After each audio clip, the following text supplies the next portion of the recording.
Bueno, es una alegría estar hoy aquí, en CEDE, en Córdoba, en esta jornada tan especial, y acompañada de mi madre, Isabel Estapé, que es la importante, pero yo viniendo a hablar del cerebro. ¿Qué hace una psiquiatra hablando a directivos y a empresarios? A mí me gusta, soy hija y nieta de psiquiatra, investigar el comportamiento humano. Voy observando lo que va sucediendo en el mundo emocional, en el cambio en la población, e investigo qué subyace, qué va pasando, buscando las bases humanistas, biológicas, neurocientíficas del ser humano. Cuando uno se comprende, se siente aliviado. Y el problema que nos sucede muchas veces es que como seres humanos nos van sucediendo cosas, vamos sintiendo cosas, van surgiendo síntomas en nuestro cuerpo y no entendemos nada. Tengo 20 minutos para intentar explicaros cómo funciona nuestro cerebro y cómo funciona nuestro cerebro en este mundo digital tan apasionante. Y con esas ideas que os voy a dar, transmitiros unos tips, unos pequeños consejos para que el mundo digital saque lo mejor de nuestro cerebro y no lo peor de nuestro cerebro. Quizá alguno me haya escuchado en alguna ocasión y yo siempre hablo de una hormona, que es la hormona del cortisol. El cortisol es la hormona del estrés. Se activa en los momentos de amenaza, en los momentos de reto. Si uno va por la calle y le atracan, sube el cortisol. Si a uno le llaman por teléfono y dice que su empresa se ha quebrado en bolsa, sube el cortisol. Si a uno le llaman por teléfono y le avisan que su hijo ha tenido un accidente en el colegio, sube el cortisol. Esta hormona es clave en nuestra vida porque interactúa con todo el organismo. Es una hormona cíclica. Por las noches es baja y tiene que ser bajita para que yo duerma.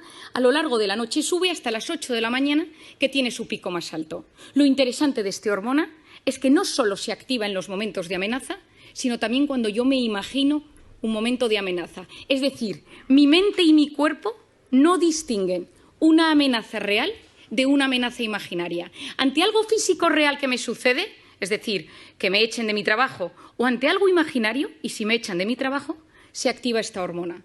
Y esto es un problema, porque el 90% de las cosas que nos preocupan nunca, jamás suceden. De hecho, es el 91,6%. Pero nuestra mente y nuestro cuerpo lo viven como si fuera real.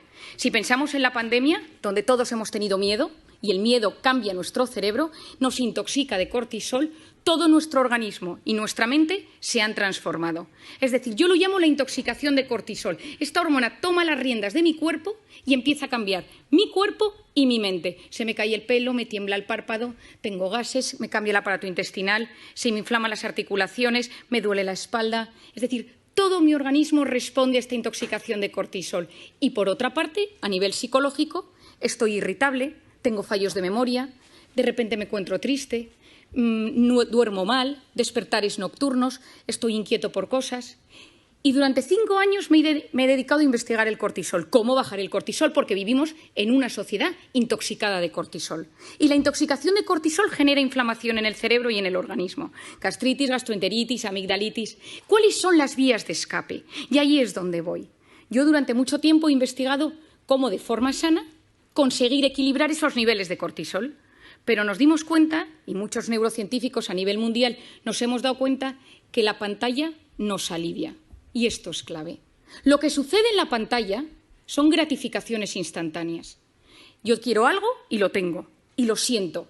El cofundador de Facebook, Tim Parker, reconoció en un evento médico en Filadelfia hace unos años: creamos Facebook para generar adictos. Nos dimos cuenta de la vulnerabilidad del ser humano, de cómo el ser humano necesita sentirse querido.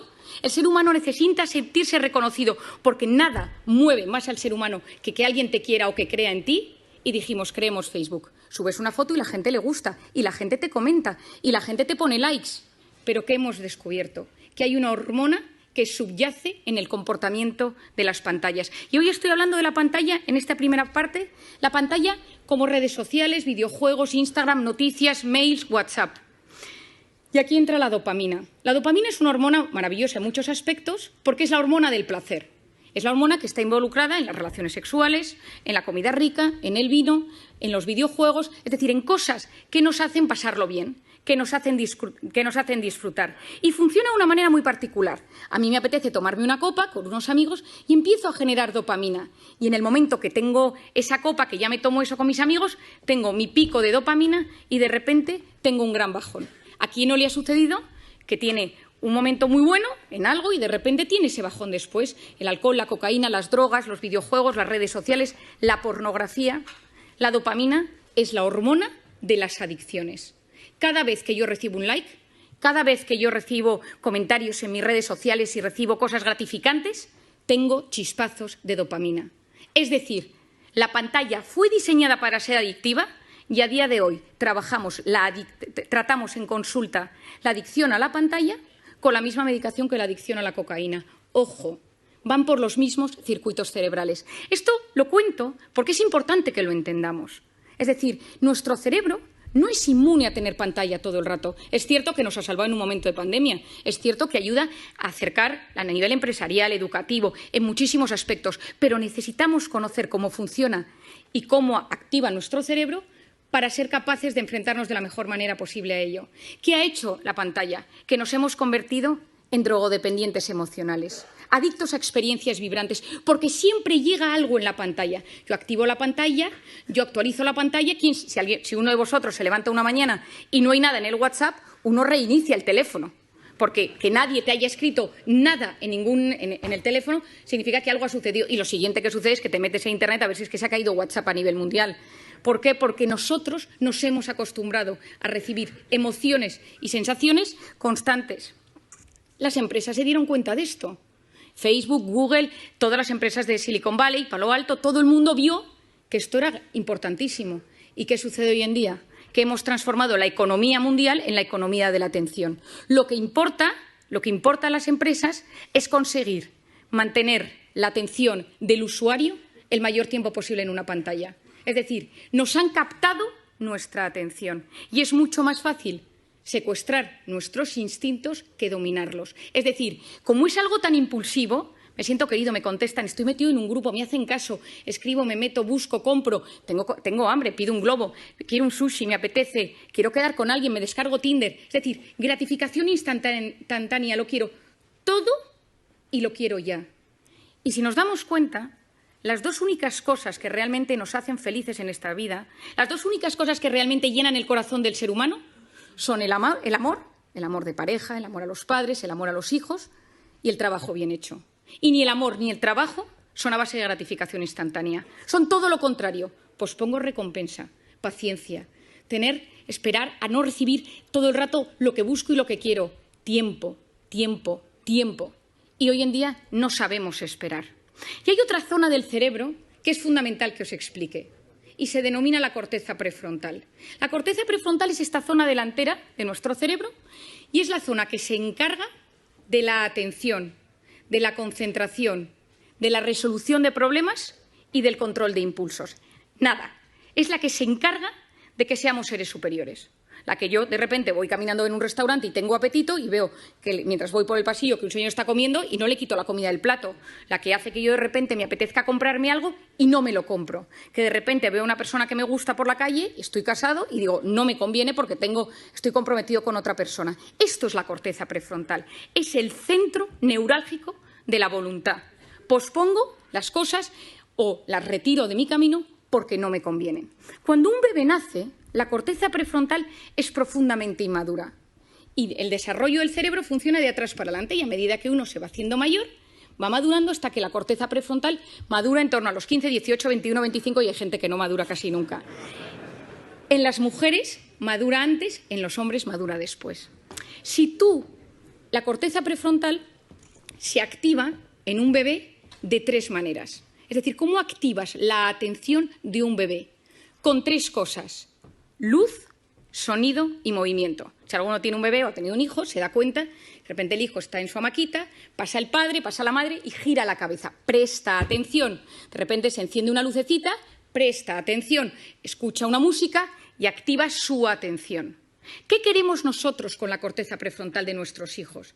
Que a medida que se van haciendo mayor, presten atención a objetos inmóviles, a un profesor, que estén sentados en la salita de espera, que vean una puesta de sol y les guste, que puedan ir a un museo, que puedan leer un libro. Es decir, que no solo se active su corteza prefrontal con la luz, con el sonido y con el movimiento, sino que también sean capaces de prestar atención a una conferencia. ¿Qué pasa si yo le doy a mi hijo una tablet, un iPad, lo que sea, con 6 meses, con 1 año, con 2 años, con 3 años? Y yo se la pongo. ¿Qué es la tablet? Luz, sonido y movimiento. Y el cerebro del ser humano funciona con un mecanismo que se denomina use it or lose it. O lo usas o lo pierdes. ¿Quién de nosotros tiene mejor hipocampo, centro de la memoria, desde que usa Wikipedia? Nadie. Todos se nos atrofió el hipocampo. ¿Quién de nosotros se orienta mejor desde que usa Google Maps para todo? Nadie. Porque nuestro cerebro, cuanto más utilizas herramientas externas, más se atrofian las herramientas internas. Si yo utilizo la corteza prefrontal siempre para estimularme desde fuera, luz, sonido y movimiento, ¿qué es lo que está sucediendo? Que la corteza prefrontal de los jóvenes no está madurando de forma correcta. ¿Y esto qué consecuencias tiene? Seguro que habéis oído hablar del famoso TDAH, trastorno por déficit de atención e hiperactividad. Falta de atención, falta de control de impulsos, corteza prefrontal. 10% de los niños del primer mundo medicados por TDAH. Medicaciones que no son inocuas. Hay veces que son necesarias. ¿Es solo la culpa de la pantalla? No es solo. Pero la pantalla no está ayudando. ¿Por qué? Porque si yo quiero ayudar a que se desarrolle bien mi corteza prefrontal, necesito posponer el uso de la pantalla en los niños. Si nosotros, que somos adultos, que nos educaron sin pantalla en nuestra corteza prefrontal, ya nos damos cuenta que constantemente esto nos alivia, esto nos ayuda, no podemos vivir sin el teléfono, nos damos cuenta que nos lo hemos olvidado y hay un sudor frío por la espalda, que somos conscientes de que lo necesitamos, lo llevamos colgados y a veces incluso algunos pegados en la mano como si fuera un reloj. Imaginemos en niños que tienen su corteza prefrontal en plena fase de maduración. Y necesitamos niños con criterio, necesitamos chicos que sean capaces de saber discernir el bien del mal, de buscar la información. Estamos enamorados de la superficialidad porque no somos capaces de profundizar. El otro día le compré a mi hijo mayor un libro de los 5, que yo supongo que aquí todo el mundo lo ha leído, y me quedé horrorizada. El libro ha cambiado, ya no hay textos descriptivos, solo son una especie de dibujos con textos de aventuras. Y le pregunté, escribía a la editorial y me dijeron, es que nos hemos adaptado a los nuevos tiempos y a la capacidad de lectura que tienen los niños hoy en día. Me quedé preocupadísima. Es decir, no somos ni siquiera capaces de leer. Antes leíamos una novela, la leíamos 2 horas y al día siguiente la retomábamos y nos acordábamos de los personajes.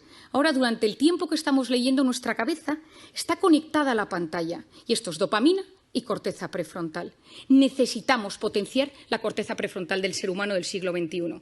¿Significa que tengo que coger mi teléfono y tirarlo a la basura? Por supuesto que no. Significa que soy yo quien domino el dispositivo y no el dispositivo el que me domina a mí.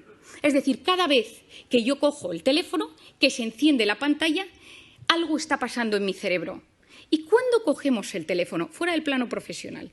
¿Cuándo utilizamos el teléfono? En 2 momentos. Cuando uno está aburrido o cuando uno está estresado. Uno está escuchando una charla, está escuchándome hoy, está de repente, ¿quién no le ha pasado en estas múltiples entrevistas o sesiones por Zoom eternas? Y que uno se da cuenta que no es capaz de seguir el hilo de la conversación y su cerebro le pide el teléfono. ¿Por qué? Porque me estoy aburriendo, me estoy poniendo nervioso porque no me entero bien. Es decir, nuestro cerebro, ante el aburrimiento o ante el estrés, nos pide pantalla. Si esto lo hacemos también con los niños y con los jóvenes, ¿qué sucede? Que no estás dejando a los niños aburrirse y el aburrimiento es la cuna del asombro y de la creatividad. Nadie ha descubierto nada grande en un momento de hiperestimulación, en un momento ajetreado. Unos vieron caer una manzana de un árbol, otros paseaban por los jardines de Atenas. Es decir, si tú quieres crear algo, si tú quieres que te pasen cosas buenas, necesitas ser capaz de frenar el círculo de la hiperestimulación. Y te tienes que empezar a aburrir, porque cuando tú te aburres o dejas que tu hijo se aburra, pasan cosas en el cerebro. Si tú no sabes gestionar el estrés y cada vez que te enfadas con tu marido, con tu mujer, y fijémonos, coges el teléfono, tu hijo te pone de los nervios, coges el teléfono, has tenido un problema con tu jefe, coges el teléfono, porque te alivia, porque fue diseñado para aliviar. Y conocemos los mecanismos que subyacen al tema, pero entonces ya no sé gestionar la ansiedad. Y ojo, quien no sabe gestionar sus emociones en el siglo XXI lo pasa muy mal. Y si me vuelvo al campo de los niños y si me vuelvo al campo de los jóvenes, el que no sabe gestionar estos problemas acaba con problemas de tolerancia a la frustración. Yo siempre digo que darle a un niño un teléfono es como ponerle un minibar en su cuarto. Es decir, oye, que cada vez que te encuentres mal puedes tomarte un chupito. Porque el cerebro se siente aliviado ante esa carga de estrés. Tenemos que conocer cómo funciona la pantalla, tenemos que conocer cómo funciona el cerebro para entender que es algo bueno, que las pantallas traen cosas muy positivas, pero que tengo que ser yo quien domine el dispositivo y él no a mí. Hay un documental que se llama The Social Dilemma, hecho por Netflix, que os recomiendo. Está Tristan Harris detrás de ello, que es lo que denominan en Estados Unidos, le llaman the closest thing Silicon Valley has to conscience, lo más cercano que tiene Silicon Valley a la conciencia, porque él ha abierto la posibilidad de que haya comités de ética en las grandes empresas tecnológicas para hablar de estos asuntos, porque es la primera vez en la historia que los hijos son menos inteligentes que sus padres. Y me refiero a inteligencia, capacidad de buscar, capacidad de discernir, encontrar dentro de toda la información y saber encontrar lo importante. Estamos en la era del exceso de información y de la falta de formación. Y encima estamos generando una sociedad que no sabe buscar lo correcto, porque ante el estímulo tu cerebro no te permite frenar, no te permite el silencio. Por lo tanto, tenemos mucho. Estamos hiperestimulados, nos llegan demasiadas cosas y hay un fracaso en la gestión de la abundancia de lo que nos llega. No sabemos gestionarlo. ¿Qué creo que es lo importante? ¿Qué ideas os daría? La primera de todas, que yo la he recomendado en todas partes, en mis conferencias, en mis libros, a todo el mundo, quitar las notificaciones de la pantalla. Porque las pantallas, cada vez que nos llega algo, que puede ser un grupo del colegio de mi hijo, puede ser un grupo de amigos del tenis de los sábados, es decir, son cosas que hacen pequeñas activaciones de la corteza prefrontal que a la larga me la debilitan. Y que recordemos esto, necesitamos una sociedad con una buena corteza prefrontal. Potenciar esa corteza prefrontal posponiendo la recompensa. Me apetece meterme ahora a ver si me ha escrito alguien por WhatsApp. No lo hago. Me apetece pedirme esta comida ahora. No lo hago. Me voy a meter en Amazon y me voy a comprar esto para que me llegue mañana. No lo hago. Yo pospongo la recompensa. Mi padre, que es un gran sabio de la voluntad, siempre ha dicho, una persona con voluntad llega más lejos que una persona inteligente. Por otro lado, esculpir nuestra atención. ¿A qué quiero prestar atención? Las cosas buenas de la vida suceden en la vida real, porque la vida virtual va a base de gratificaciones instantáneas. Volvamos a conectar con la vida real. En plena pandemia, sí, en plena pandemia tengamos que conectar. Durante tiempo nos han dicho no saludes, no sonrías, no te acerques, no abraces. Y ahora yo lo que digo es, tomemos tiempo para preguntarle a la gente cómo está de cara. Sonriamos a las personas. Volvamos a generar esa conexión humana que es absolutamente clave. Y no quiero terminar sin hablaros de una cosa que para mí, y a pesar de que sé que es un ámbito que os va a sorprender, es fundamental. Os he contado que yo llevo varios años investigando el cortisol y siempre investigo las hormonas y la dopamina, la del placer, la serotonina, la felicidad, la oxitocina, la hormona del parto y de la lactancia. Y hace 2 años me sucedió una anécdota. Acababa de nacer mi tercer hijo, yo tengo 4 niños, y acababa de nacer mi tercer hijo y yo estaba en plena lactancia y estaba de baja maternal. Y me llamaron del hospital y me dijeron que estaban presentando un nuevo fármaco en Madrid y me acerqué con mi coche, yo tengo un Golf muy viejo que tiene muchos años, que está medio rayado, al centro de Madrid. Me puse mona, me subí a mi tacón y me acerqué, esto ahora os explico por qué os doy este dato, y entonces yo iba en el coche y dejé el coche aparcado en la planta -3 de un parking infernal en el centro de Madrid. Subí al hotel, estuve en la presentación, pero ya me tocaba volver a dar de comer al pequeño y volví al parking. Y cuando iba andando por el parking, veo que un tipo con mala pinta me sigue. Y entonces empiezo a ver que me sigue, empiezo a andar y digo, ay, que me está subiendo el cortisol. Soy muy consciente de mis cosas y empecé a notar que me angustiaba y que empezaba a no poder respirar y de repente, al lado de mi coche rojo, viejo, rayado, había un cochazo.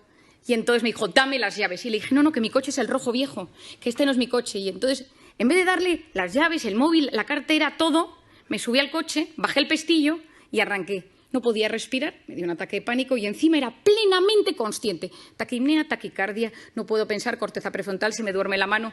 Y me conocía todos los síntomas, pero no era capaz de relajarme. Arranqué, salí corriendo del parking y cuando subía por la Castellana, llamé a mi marido casi sin poder hablar.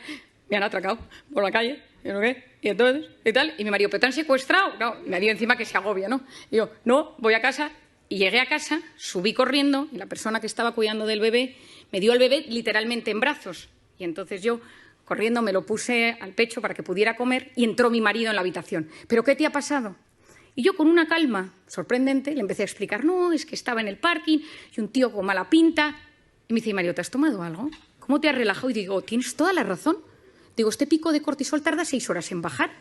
Digo, no es cómo soy capaz. Y de repente me quedé mirando al bebé y dije, ¿y si la oxitocina de la lactancia bajara el cortisol y esta me puse nerviosa. Me metí en Internet, me puse a buscar y efectivamente, si estimulamos la oxitocina, bajamos el cortisol.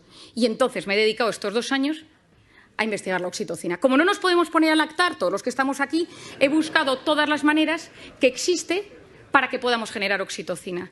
Y creo que nos encontramos en un momento de intoxicación de cortisol, de incertidumbre, de caos, de miedo, de reconfiguración, de readaptación, donde hay que potenciar la oxitocina. Es la hormona de la empatía, es la hormona de los abrazos. Lo que funciona son 8 segundos. Yo a la gente la tengo un poco cortada porque la abrazo 8 segundos, que la gente lleva 2 años sin abrazarse, y al tercer segundo le digo, relájate que quedan 5. Abrazos de 8 segundos bajan los niveles de cortisol. Mirar a alguien a los ojos y escucharle sin teléfono delante. Te escucho y no te juzgo. Estoy a tu lado. Me ilusiono de lo que me cuentas. Dedico tiempo a hacerte feliz. Esto es la oxitocina, es la hormona de los vínculos, es la hormona de lo que yo llamo las personas vitamina. Por lo tanto, en esta sociedad, en este momento donde todavía hay mucho cortisol, donde todavía hay mucho miedo, donde nos estamos adaptando, volvamos a la vida real. Potenciemos la oxitocina de las relaciones humanas y convirtámonos en personas vitamina. Muchas gracias.